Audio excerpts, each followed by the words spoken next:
জুলাই সনদ বাস্তবায়ন নিয়ে ৩-৪ দিনের মধ্যে অন্তর্বর্তী সরকার সিদ্ধান্ত নেবে বলে জানিয়েছেন আইন উপদেষ্টা আসিফ নজরুল।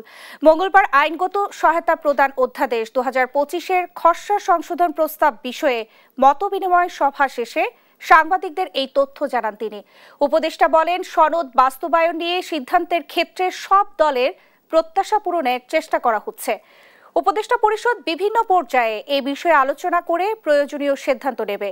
এ সময় জনস্বার্থে সরকারের সিদ্ধান্ত সব রাজনৈতিক দল মেনে নেবে বলে আশাবাদ জানান আইন উপদেষ্টা।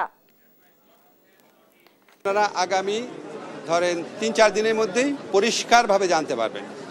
আমরা উপদেষ্টা পরিষদে বিভিন্ন পর্যায়ে আলোচনা করছি এবং আমরা চেষ্টা করছি সকল দলের প্রত্যাশার মধ্যে সমন্বয় ঘটিয়ে দেশের স্বার্থে, জনগণের স্বার্থে যেই ধরনের একটা পদক্ষেপ নেওয়া প্রয়োজন সেটাই আমরা নিতে যাচ্ছি।